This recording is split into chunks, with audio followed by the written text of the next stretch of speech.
거거든요. 그럼 나와 함께 하시지 않는다고 생각할 때가 있잖아요. 예배 드릴 때는 그래도 하나님 살아계시네, 하나님이 함께 하시네.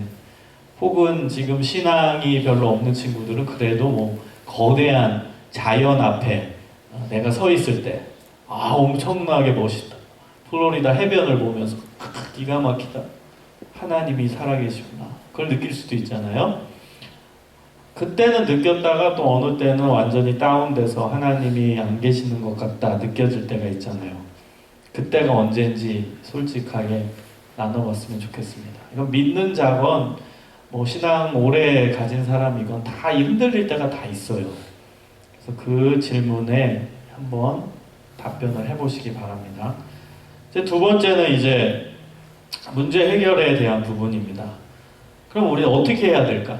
하나님의 임재를 못 느낄 때는 교회 안 나와야 되나?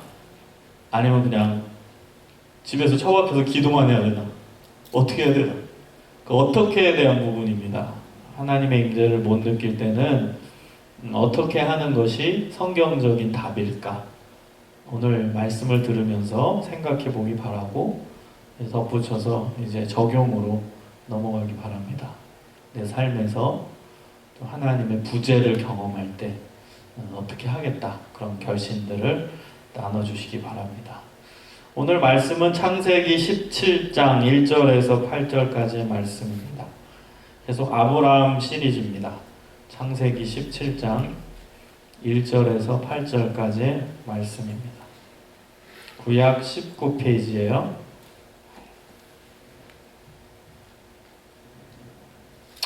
자, 다 찾았으면 한 목소리로 함께 읽겠습니다. 시작. 아브라함의 99세 때에 여호와께서 아브라함에게 나타나사 그에게 이르시되 나는 전능한 하나님이라 너는 내 앞에서 행하여 완전하라. 내가 내 언약을 나와 너 사이에 세워 너로 심히 번성케 하리라 하시니 아브라함이 엎드린데 하나님이 또 그에게 일러 가라사대 내가 너와 내 언약을 세우니 너는 열국의 아비가 될지라.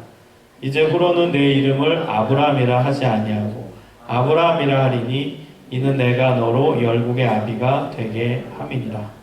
내가 너로 심히 번성케 하리니 나라들이 내게로 쫓아 일어나며 열왕이 내게로 쫓아 나리라.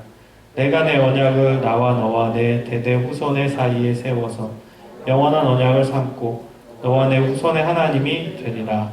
내가 너와 내 후손에게 너의 우거하는 이 땅 곧 가나안 일경으로 주어 영원한 기업이 되게 하고 나는 그들의 하나님이 되리라. 아멘. 오늘은 부모와 자식 간의 이 관계로서 제가 하나님을 이해하려고 합니다. 그 내용들이 많이 나올 거예요.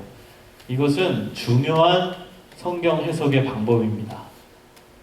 구약에서 하나님과 이스라엘 사이의 관계를 제일 많이 비유로 보여주시는 것이 바로 부모와 자식 간의 관계입니다. 그러니까 부모는 이제 하나님이 되시는 거고 자녀가 이제 이스라엘 백성들이 되는 거예요. 그런 관계로서 하나님과 이스라엘의 관계를 설명합니다. 이건 우리에게 중요한 성경 해석의 방법을 알려주는 거예요. 여러분이 하나님을 이해하고자 할 때 잘 모르겠으면 부모님을 생각하면 돼요. 엄마 아빠를 생각하고 엄마 아빠와 나와의 관계를 생각하면 엄마 아빠가 하나님이 되는 거고 내가 이스라엘 백성이 되는 거예요. 그렇게 이해하시면 돼요. 그럼 하나님이 어떤 분인지 어떤 걸 좋아하는지 하나님이 자식과 어떤 관계를 유지하는지를 다 알 수가 있습니다. 결혼하면 좋은 이유가 그거예요. 지금은 여러분은 자녀로서만 이해할 수 있잖아요. 근데 결혼하면 이제 부모가 되잖아요. 그럼 이제 부모로서 이해할 수가 있어요. 그럼 하나님을 더 깊게 이해할 수 있어요. 지금은 자녀로서 이스라엘 백성으로서만 이해가 되지만 여러분이 이제 자녀를 낳고 하면은 이제 부모의 입장에서 하나님의 입장을 생각해 볼 수 있는 눈이 열려요. 그건 신비죠, 신비. 우리가 부모가 돼 봐야지 그 다음에 이제 부모 마음을 안다 이러잖아요. 하나님의 마음을 알 수가 있는 것 같아요. 그래서 저는 아이를 키우면서 나의 부족함을 보는 동시에 하나님과의 관계를 생각해봐요. 그렇구나. 내가 자녀를 볼 때 이런 걸 원했는데 하나님도 나에게 이런 걸 원하시겠구나. 그런 생각이 듭니다. 자, 이 기반 위에서 오늘 말씀을 진행하려고 합니다. 제가 어린 시절에 큰 잘못을 한 적이 있어요. 저는 주로 집에서 축구하다가 뭘 많이 깼어요. 밖에서도 축구를 많이 했지만 집에서 공을 꼭 가지고 공차기를 했어요. 그것도 무슨 탱탱볼 이런 게 아니라 진짜 축구공으로 집에서 그 좁은 집에서 맨날 차고 놀아가지고 많은 물건들을 깬 아주 안 좋은 기억이 있습니다. 근데 중요한 물건을 하나 깼어요. 이제 진짜 죽었다. 아빠한테 이제 죽었다 생각했죠. 자, 아버지가 이제 들어오셨어요. 근데 그날은 이제 수요일이어서 잠깐 식사하시고 그 다음에 수요 예배에 가셔야 되는 날이었어요. 잠깐 들어오셔서 한 4, 5시에 들어오셔서 일찍 식사를 하시는 거예요. 드디어 깨진 물건이 발견이 됐습니다. 저는 이제 죽었다고 생각이 들었죠. 아버지는 말이 없으시더라고요. 아버지가 좋아하는 물건이었는데 말이 없어요. 난 더 두렵더라고. 우리 아버지 말을 안 하시냐. 이제 큰일 났다. 그런데 아버지가 얘기하는 거예요. 이거 누가 그랬냐? 그래서 뭐 잘못했습니다. 제가 했습니다. 그랬어요. 제가 잘못했습니다. 그랬더니 아버지가 가만히 있으세요. 계속 가만히 있는 거예요. 화나셨죠? 표정 보고 엄청 열받았어. 아빠요. 엄청 열받았는데 그냥 가만히 계시는 거예요. 더 무섭잖아요. 가만히 있으니까. 얼마나 무섭던지. 그리고 식사를 다 하시고 나서 이제 나가셨어요. 교회 가셨어요. 저는 그 시간이 얼마나 긴장의 시간이겠습니까? 아버지 교회 가시고 나 이제 어떻게 해야 되지? 아빠 집에 들어오면 나 이제 또 완전히 혼나는 거 아니야? 시간이 흘렀습니다. 이제 아버지가 밤에 오셨어요. 그래서 제가 또 얘기했죠. 아빠 잘못했습니다. 잘못했습니다. 아빠 또 말씀이 없으시는 거예요. 그렇게 한참을 시간을 끌고 이제 제가 잘 시간이 된 거예요. 잠이 들 리가 있나요? 눈을 감았어요. 이제 자야 돼. 잘 되겠지. 그때 아버지가 들어오셨습니다. 그리고 나서 한마디를 던지셨습니다. 다음부터 그렇게 하지 마라. 그리고 나가셨어요. 저는 여기서 무엇을 얘기하고 싶은가 하면은 이 침묵입니다. 침묵. 아버지의 침묵. 아버지가 침묵을 하시면은 우리는 두렵죠. 아빠가 뭔가 얘기를 하셔야 되는데 얘기를 안 하시고 내가 잘못한 건 아는데 그 기다림이라는 게 굉장히 괴롭습니다. 아빠가 뭔가 화난 건 맞는데 왜 나한테 말씀을 안 하실까? 그 침묵이 두려운 거예요. 그러나 동시에 중요한 사실은 아버지와 자녀와의 관계가 그 사건 때문에 끊어지지 않는다는 것. 변함없이 아버지는 나의 아버지고 나는 사랑받는 자녀라는 이 사실. 그건 안 끊어졌다는 것. 그러니까 아버지가 한 말씀, 긴 침묵 후에 다시는 그렇게 하지 마라 얘기하시는 거예요. 용서하셨다는 뜻이겠죠. 지금 제가 이제 부모가 된 입장에서도 마찬가지입니다. 제 현서가 말을 안 들을 때 어느 때는 제가 굉장히 침착해지는 때를 경험해요. 오히려 막 화내면서 너 왜 그러냐 막 이럴 때도 이렇게 혼낼 때도 있지만 걔가 큰 잘못을 저지르 오히려 제가 되게 침착해지는 것 같아요. 할 말을 잃은 거죠. 할 말이 없는 거예요. 그러면 오랜 시간 말을 안 하면 얘는 이제 아빠 따라다니면서 뭔가 이렇게 내 마음을 풀어주려고 막 노력을 하죠. 그러면 이제 풀어주면서 또 얘기를 하죠. 이게 우리 하나님의 마음과 참 똑같다는 생각이 듭니다. 우리 하나님이 오늘 본문에서 그렇게 하셨어요. 아브라함한테. 창세기 16장 16절을 보면 우리가 지난 시간에 본 내용이에요. 아브라함이 큰 잘못을 저지르죠. 무슨 잘못했죠? 지난주 설교 들은 사람. 무슨 잘못했어요? 다 까먹었죠. 아브라함이 누구를 통해서? 그렇지. 이스마엘을 낳았죠. 그게 잘못이라고 지난주에 설교했습니다. 큰 잘못이었어요. 얼마나 큰 잘못이냐면 그 범죄의 결과가 지금까지 이어 내려온다고 했어요. 이스마엘과 이삭의 후손들이 지금도 나눠져서 이스라엘과 아랍권으로 나눠져서 분쟁을 계속하고 있습니다. 그 범죄의 씨앗은 아브라함이 하나님의 뜻을 저버리고 하나님이 말씀하신 것을 잊어버리고 인간적으로 합리적으로 해석해서 여종을 통해서 아이를 낳았어요. 그게 죄였어요. 자, 하나님은 그 범죄를 가만 놔두지 않으십니다. 그렇다고 하나님이 막 아브라함한테 야, 이 나쁜 놈아, 너 잘못했어. 내가 너를 그렇게 사랑했는데 너는 나한테 배신 때릴 수가 있어? 그렇게도 안 하십니다. 막 화를 내시지도 않아요. 그럼 어떤 벌을 내리신 줄 아세요? 무려 13년 동안 아브라함에게 나타나지 않으십니다. 침묵이에요. 침묵.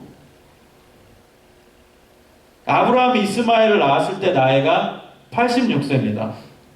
그리고 나서 그러니까 여러분 성경 보세요. 창세기 16장 16절에 하갈이 아브라함에게 이스마엘을 낳을 때 아브라함이 86세였더라. 그 다음에 17장으로 넘어가요. 몇 살로 넘어가죠? 99세. 그리고 13년이 흘렀어요.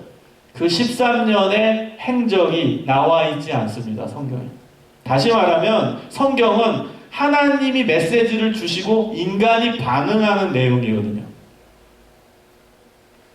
근데 아무 내용이 없다는 것은 하나님이 아브라함에게 메시지를 주시지 않았다는 거예요. 그러니까 아브라함은 어떤 반응을 할 것도 없어요. 그러니까 성경에 기록될 내용이 없는 거예요. 이 기간, 왜 숫자를 이렇게 언급했는가? 왜 굳이 없어도 되는 이 나이를 언급했는가? 여기에 깊은 의미가 담겨져 있는 거예요. 하나님이 침묵하신 거예요. 침묵. 우리 아버지가 침묵했던 것처럼 내가 우리 현서가 잘못했을 때 침묵할 때가 있는 것처럼 침묵하셨어요. 그때 죄를 지은 사람은 두렵죠. 그리고 하나님의 부재를 경험합니다. 아브라함도 그랬을 거예요. 하나님 이제 나를 떠나셨는가? 나타나지 않으시죠. 여러분 아브라함의 입장이 돼보세요. 얼마나 두려웠겠어요. 지금과 같이 우리가 마음으로 느낌으로 하나님을 떠났다 이 정도가 아니에요. 그 당시는 하나님이 직접 인간에게 나타나서 말씀하시던 때예요.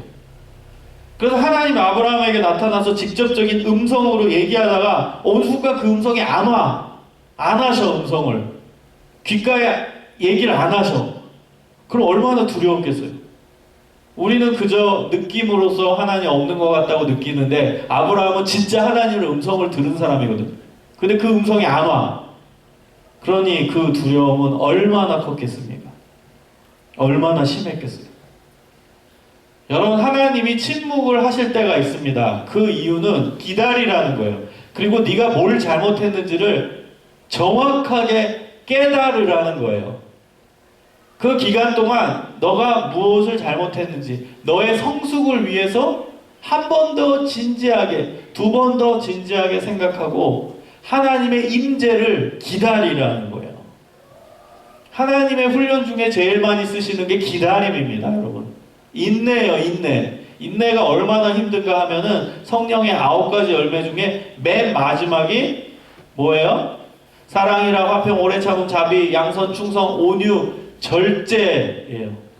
근데 그 절제라는 게 이제 딱 참으면서 끊는 거거든요. 내가 뭐 잘못한 거 나쁜 거 내가 절제한다. 거기에는 인내가 반드시 들어가요. 나 안 할 거다 참으면서 내가 하고 싶지만 참는 거예요. 나쁜 거 하고 싶지만 참는 게 절제거든요. 인내가 요구가 되는 거예요. 인내가 얼마나 힘든지 몰라요.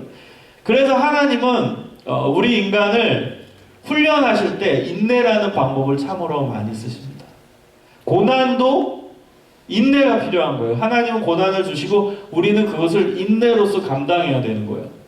그래서 여러분 신앙 훈련에서 제일 어려운 게 인내고 하나님은 그 인내의 훈련을 우리에게 많이 하신다는 거예요. 취업을 하기 위해 기다려야 돼요. 지원하고 기다려야 돼요. 내가 어느 길로 가야 될지 기다려야 되고 기도하고 기다려야 되고 졸업할지 말지 그것도 기다려야 돼요. 졸업하고 싶은데도 또 기다리라고 하시면 또 기다려야 돼요. 다른 데 이사 가고 싶은데 기다리라고 또 기다려야 돼요. 기도해서 응답받고 싶은데 또 기다려야 돼요. 신앙은 기다림입니다. 인내가 엄청 요구돼요. 자, 오랜 기다림 끝에 이제 하나님이 나타나십니다. 17장 1절에 뭐라고 말씀하시느냐? 나는 전능한 하나님이라 너는 내 앞에서 행하여 완전하라. 무시무시한 말씀을 하시는 거예요. 하나님이 나타나서 하시는 말씀이 너의 잘못을 이제 알았냐? 이제 깨달았느냐? 회개했느냐? 이제 그렇게 하지 말라. 그러면서 하시는 말씀이 너는 내 앞에서 행해서 나처럼 완벽하게 살아라요. 얼마나 부담스러운 말씀입니까? 이제는 실수하지 마라 이 정도가 아니라 완벽해져라래요. 하나님 앞에서 행해서 완벽해져라. 완벽. 완전하다라는 말은 완벽하다라는 말입니다. 마태복음 5장 48절에 예수님도 같은 말씀을 하셨어요. 하늘에 계신 너희 아버지의 온전하신 것처럼 너희도 온전하라. 이 온전하다가 완전하다란 말이고 완전하다라는 말은 완벽하다란 말이에요. 하나님이 완벽하신 분이니까 하나님을 믿는 너희도 완벽해라요. 근데 단서가 있죠. 하나님 앞에 있을 때 완벽할 수 있다는 단서를 붙입니다. 그냥 완벽하라가 아니에요. 하나님 앞에서 완전해져라요. 하나님 앞에서 완벽해져라요. 여러분 이 구절을 어떻게 해석할 수 있을까요? 우리가 어떻게 완벽해요? 우리가 어떻게 완전해지죠? 우린 죽었다 깨어나도 완벽할 수 없는데. 그렇죠? 여기서 기독교의 복음이 들어갑니다. 기독교의 복음은 칭의라는 개념 아세요? 그냥 하나님이 일방적으로 죄가 없다고 칭해 주시는 거, 의롭다고 칭해 주시는 게 기독교의 가장 기본적인 교리입니다. 우린 죄인이지만 하나님이 우리한테 너 의인이라 얘기하는 거예요. 의인이 무슨 얘기냐? 완벽한 사람이란 뜻이에요. 하나님을 믿으며 예수님을 믿으면 하나님이 일방적으로 너는 완벽한 인간이야. 너는 의인이야. 의인이라고 내가 불러줄게. 칭해줄게요. 그 기독교의 교리입니다. 그래서 붙인 게 하나님 앞에서예요. 우리 스스로는 완벽해질 수 없지만 하나님 앞에서는 완벽하게 할 수 있어요. 하나님이 완벽하다고 인정해 주신다는 거예요. 그럼 우리의 역할은 뭘까요? 하나님이 인정해 주신다고 그냥 가만히 누워서 그래요 저는 완벽해요. 하나님이 완벽하다고 해주셨으니까 뭐 저는 그냥 뭐 맨날 농땡이나 치고 내 멋대로 살게요. 그냥 완벽하다고 해주시면 되잖아요. 저 예수님 믿으니까. 예수님 앞에 있으니까. 이러실래요? 우리는 죽어라고 노력해야 됩니다. 완벽해지려고. 완전해지려고. 하나님은요. 하나님 일방적으로 너 의인이야. 너 죄가 없어. 너 깨끗해졌어. 일방적으로 얘기하지만 그렇다고 우리가 수동적으로 받는 존재는 아닙니다. 여러분 잘 들으세요. 이 기독교의 중요한 교리예요. 의인이라는 거 칭해주신다는 건 하나님 쪽에서 얘기하시는 거예요. 그럼 우리 쪽에서도 해야 하는 일이 있다는 거예요. 하나님은 일방적으로 너 의인이라고 해줄게. 예수님 믿으니까 예수님 믿었기 때문에 이제 의로워졌어라고 칭해주셨다면 우리 입장에서는 그건 하나님 입장 말고 우리 입장, 내 입장에서는 가만히 배 이만큼 내밀고 그래요 저 의인입니다. 이제 내 마음대로 살게요. 저 아무리 죄 지어도 예수님 앞에 있으면 의인이래매요. 내 멋대로 살게요. 그게 우리의 반응일까요? 아니에요. 우리의 반응은 동시에 하나님이 칭해 주신 걸 받아들이면서 그래요 전 죄인이지만 죽어라고 노력할게요. 의인이 되려고 노력할게요. 이게 우리 자세예요. 저는 노력할게요. 예수님 닮은 삶을 살려고 노력할게요. 죽어라고 노력할게요. 하나님 완벽하신 분이니까 완벽해지려고 죽어라고 노력해 볼게요. 그게 우리의 자세입니다. 그건 우리의 몫이에요. 우리 입장에서 해야 하는 몫이라는 거예요. 여러분 현서 또 이제 부모와 자식 간의 이 비유를 듭니다. 제 딸을 오늘 제가 많이 칭찬을 해줬어요. 뭐 잘한 게 있었거든요. 그러면 아빠의 입장에서는 뭐 완벽히 잘한 건 아니죠. 그런데 이전보다 굉장히 잘했거든. 그래서 나 너 뭐 베스트야, 뭐 엑셀런트야 막 칭찬을 해주죠. 내 기준에서 어른이라고 치면 이 아이가 한 건 아무것도 아니에요. 객관적 절대적 평가를 객관적 기준으로 평가를 해보면 어른이 그 일을 했다면 너 왜 이렇게 못해? 이렇게 욕했을 거야. 근데 아이가 조금 하니까 엑셀런트라고 얘기해 주는 거예요. 전 거기서 또 하나님의 마음을 이해합니다. 걔가 최선을 다한 거예요. 아이가. 그 아이가 우리예요. 우리가 최선을 다해서 조금 했어요. 그럼 하나님이 엑셀런트, 너 완벽해 얘기하시는 거예요. 객관적으로 완벽하지 않지만 이걸 잘 여러분 이해하셔야 돼요. 하나 야곱 알죠? 야곱. 야곱이 하나님과 씨름하는 내용 알죠? 자, 씨름합니다. 거기 성경에 보면 처음에 천사라고 나오지만 그 뒤에는 하나님으로 나와요. 다시 말하면 하나님과 야곱이 씨름한 거예요. 자, 거기서 하나님이 어떤 반응을 보이시죠? 어떤 반응을 보여요? 한 방에 그냥 짓눌러 버립니까? 야곱을? 그리고 내가 이겼다. 너 졌어. 이렇게 얘기하세요? 하나님이 져요.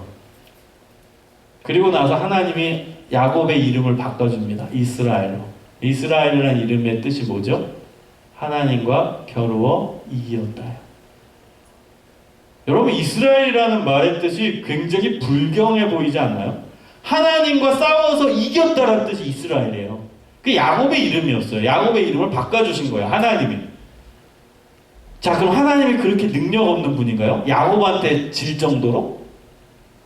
여러분, 그 본문 어떻게 해석하세요? 하나님이 그렇게 나약해요? 야곱은 무슨 전지전능한 능력 있는 인간입니까? 하나님을 이기게? 하나님이 져주신 거죠. 야곱이 막 몸부림치면서 하나님을 이기려고 떼를 쓰니까 져주신 거죠. 그러면서 하나님이 얘기한 거야. 야, 네가 이겼다. 내가 졌어. 네가 이긴 거야. 그래, 넌 하나님과 겨루어 이긴 자야. 너 이스라엘이야. 이제 이름 바꿔. 이게 우리 하나님이에요. 최선을 다해서 야곱은 하나님과 씨름한 거예요. 하나님, 저 못 놓습니다.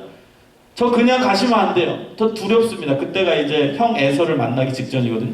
저 무서우니까 두려우니까 저 그냥 놓고 가시면 안 돼요. 저 축복하시고 가야 돼요. 그러니까 하나님 매달린 거예요. 붙잡은 거예요. 못 가게. 씨름한 거예요. 진짜. 절대 못 가요 하고 막 막은 거예요. 그랬더니 하나님이 내가 졌다. 아우, 졌어. 너가 이겼어. 너가 완벽해. 이해하셨나요? 우리의 노력은 몸부림치는 거예요. 완벽해지려고 몸부림쳐. 그럼 하나님이 너 완벽해. 그래. 너 완벽해 이제. 그래. 그게 우리의 역할이에요. 우리의 몫이고. 하나님은 우리에게 일방적으로 칭의, 너 의롭다고 얘기하지만 우리는 의로워지려고 진짜 몸부림쳐야 돼요. 완벽하지 않지만 완벽해지려고 몸부림쳐야 돼요. 야곱처럼 하나님 붙잡고 진짜로 하나님 못 갑니다. 하나님이 그냥 조금만 힘쓰면 툭 건드리기만 하면 야곱은 나자빠지죠. 날아가 버리죠. 우리 하나님 그런 하나님 아니라니까. 끝까지 노력하는 그 모습을 보신다니까.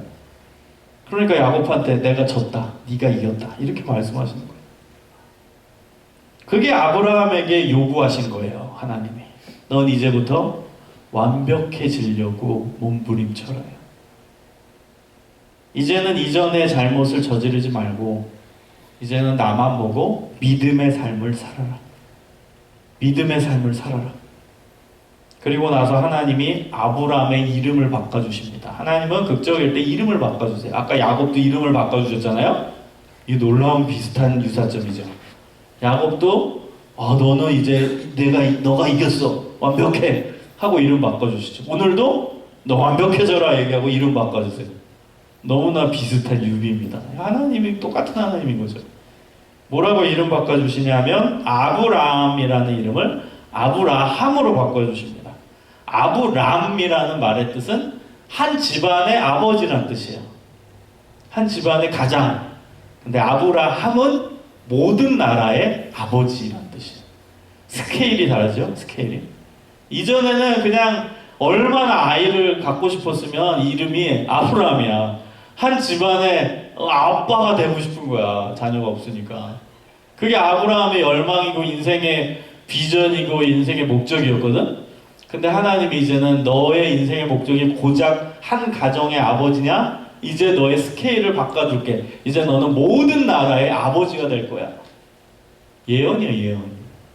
진짜 아브라함은 이스라엘 민족의 조상이 되죠. 우리는 영적인 이스라엘이라고 얘기하거든요. 그래서 진짜 모든 세계의 아버지가 됐어요, 아브라함. 모든 믿는 자의 아브라함. 그 사람은 우리 아버지가 됐어요. 모든 믿는 자의 믿음의 조상이 됐어요. 실제 이런 역사가 일어났어요. 그리고 7절에는 이제 복의 복을 또 약속하십니다. 6절을 보면 6절 먼저 볼게요. 나라들이 아브라함으로 인해서 일어나고 왕들도 아브라함으로 인해서 일어날 것이다. 큰 은혜의 약속이죠. 모든 나라가 아브라함 때문에 일어날 거래요. 뒤에. 그 다음 7절 후손에 대한 은혜의 축복까지 선포하십니다. 그리고 8절에는 아브라함과 아브라함의 후손들에게 땅의 축복도 주시겠다고, 물질의 복도 주시겠다고 선포하십니다. 여러분, 이 아브라함에게 임하신 장면을 볼 때 우린 뭘 느껴요? 저는 하나님의 마음을 느낍니다. 어떤 마음?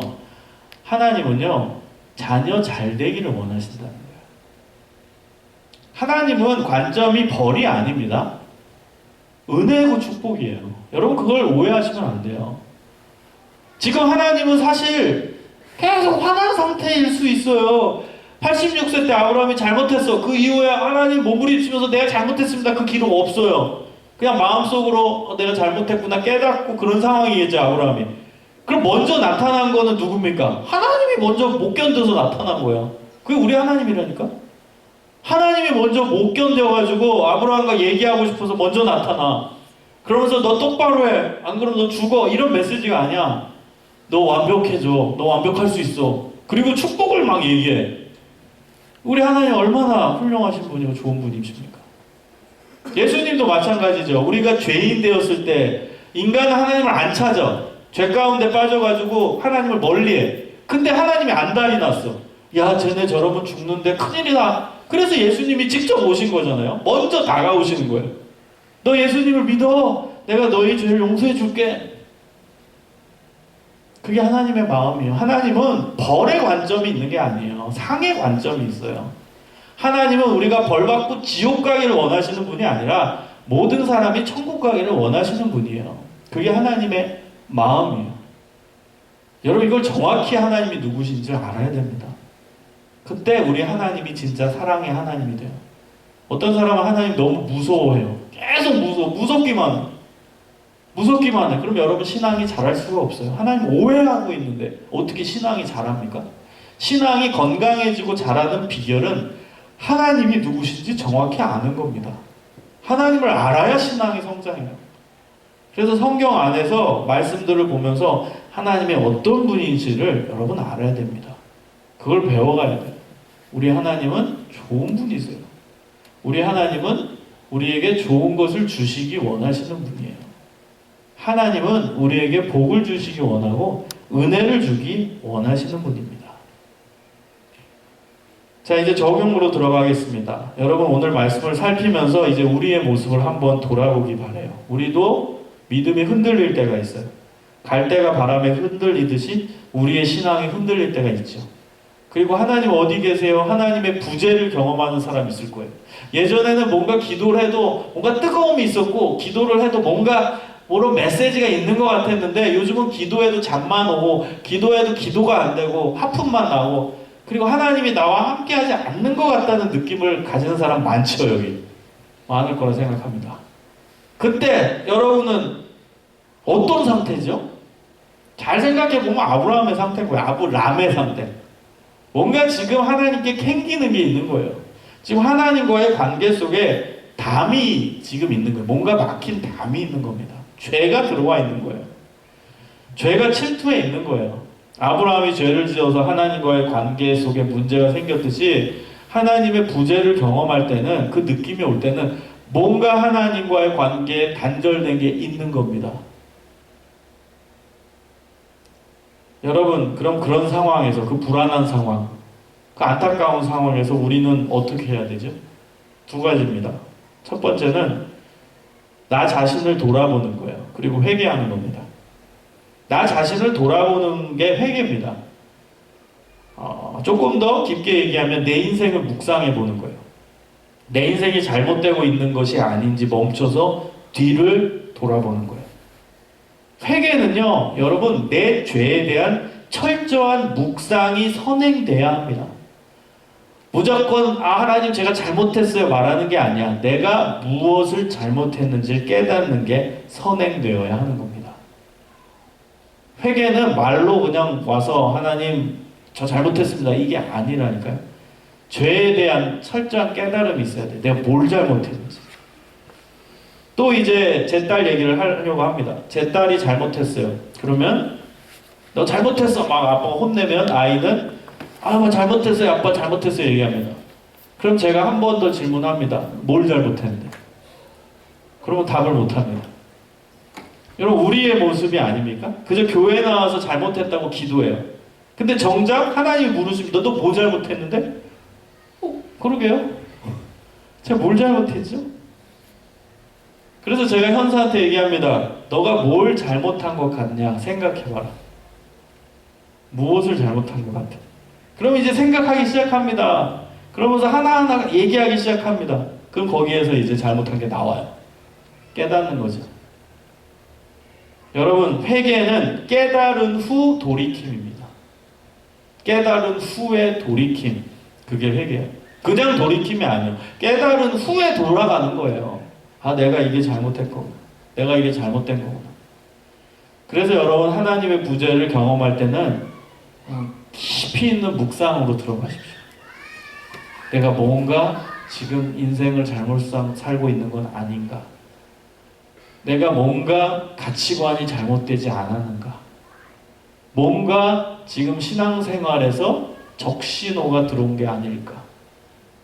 내가 인간관계에서 하나님이 기뻐하시지 않는 일을 하고 있는 건 아닐까? 그걸 체크해 보셔야 됩니다.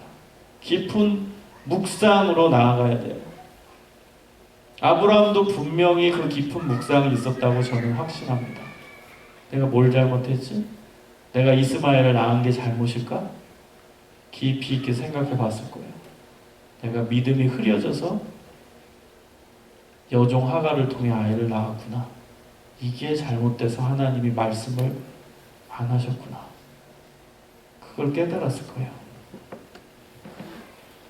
자, 두 번째입니다. 또 하나는 그럼에도 불구하고 하나님은 나를 절대 떠나지 않는다는 사실을 기억해야 됩니다. 하나님이 나에게 어떤 메시지도 주시지 않는 것 같은, 나를 떠나신 것 같은 그 상황 속에서도 사실은 하나님은 떠나지 않으셨다는 사실이에요. 제가 도입부에 얘기한 것처럼 아버지가 침묵 속에 있더라도 아버지와 자녀와의 관계는 절대 깨지지 않습니다. 그걸 잊어버리시면 안 돼요. 근데 여러분이 이거를 믿지 못할 때 신앙에서 완전히 벗어나는 거예요. 하나님의 침묵을 하나님이 나를 버리셨다고 생각하는 거예요. 나의 훈련으로 보지 않고 나를 버리셨나? 그럼 이제 여러분도 교회 안 나게 하게 되고 하나님 없나 보다. 하나님 느껴지지가 않아. 이제 교회 안 다닐 거야. 그러면서 신앙은 밑바닥을 치게 됩니다. 여러분 이 두 번째 믿음이 중요해요. 하나님은 절대 나를 떠나지 않는다는 거. 하나님의 침묵의 의미는 내가 계속 하나님을 찾고 기다리고 그 기다림 속에 나의 부족함을 깨닫고 그러면서 하나님의 임재에 대한 간절함, 소망을 원하시는 거예요. 그것이 하나님의 의도입니다. 링컨 대통령이 대통령 되기 전에 이제 여러분이 알다시피 남군과 북군이 싸웠죠.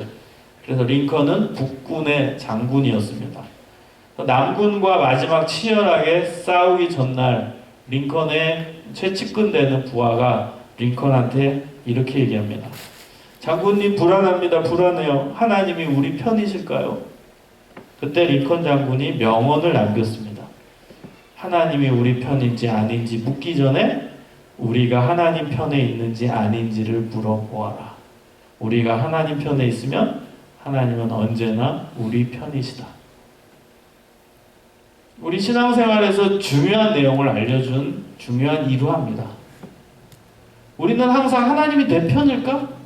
하나님이 날 떠났나 내 편 아닐까? 이걸 고민해요. 그게 아니라니까요. 하나님은 언제나 나와 함께 하셔요. 내가 하나님 편인지 그거를 물어봐야죠. 내가 지금 내 상태가, 내 믿음의 상태가, 내 삶의 조건이, 내 삶의 상태가 하나님 편에 있는가? 아니면 세상 편에 있는가? 아니면 이기주의 편에 있는가? 그걸 살펴봐야 돼요. 내가 하나님 편에 있다면 내 마음이 하나님 편에 있고 내 삶이 하나님 편에 있다면 변함없이 하나님은 내 편이신 거예요. 하나님은 변함없이 나와 함께 계시는 거예요. 비유로 들어올게요. 행동 비유야. 오늘 별거 다 한다.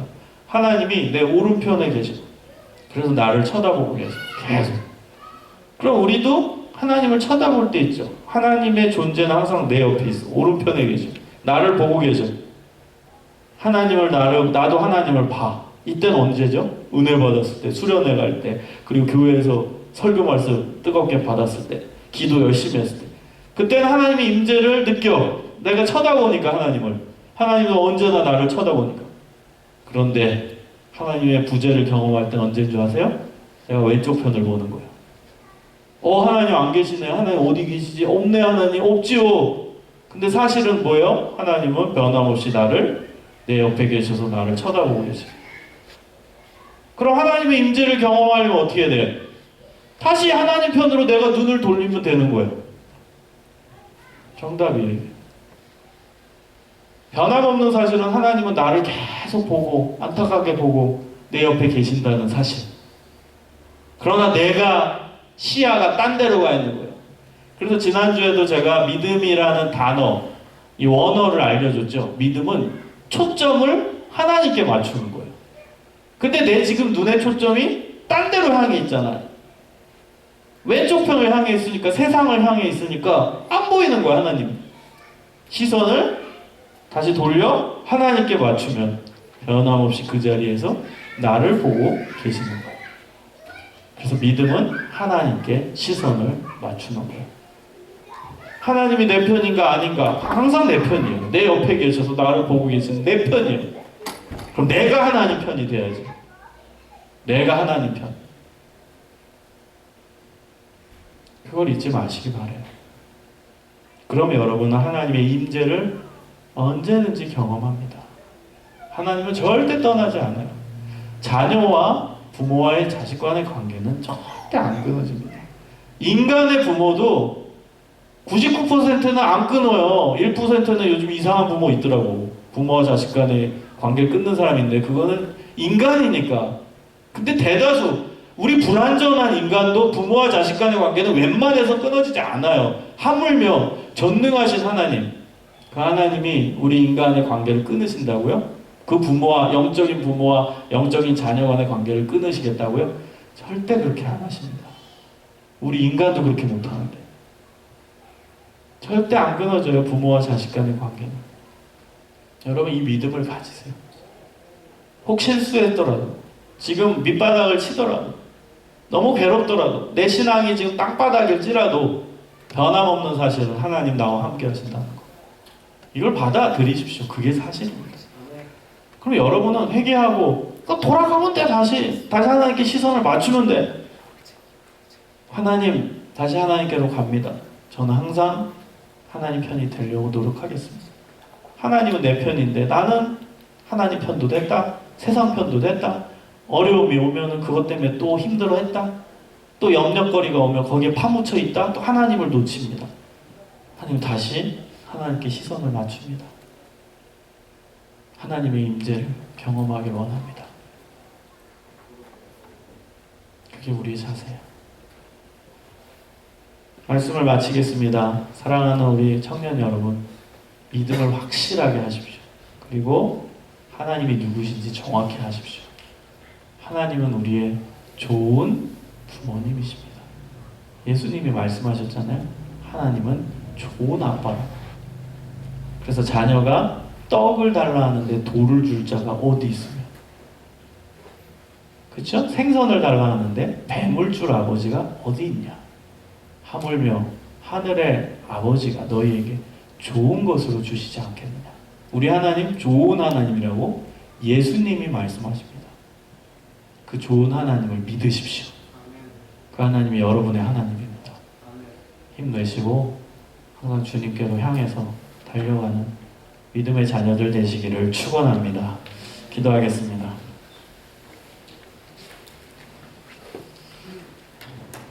오늘 말씀을 기억하면서 여러분 혹 지금 이 순간 하나님의 부재를 경험하고 있습니까? 너무 바빠서 너무 공부가 힘들어서 혹은 염려거리가 가득해서 그래서 하나님의 부재를 경험합니까? 죄지어서 죄 가운데 빠져서 하나님의 구제를 경험하고 있습니까? 여러분, 하나님은 변함없이 여러분과 함께 하십니다. 하나님 다시 시선을 하나님께 맞춰서 하나님의 임재를 경험하기를 원합니다. 주님, 제 마음에 평안을 주시고 하나님과 동행하는 삶이 되게 하여 주시옵소서. 이 말씀을 기억하면서 여러분 자신을 위해 함께 기도하겠습니다.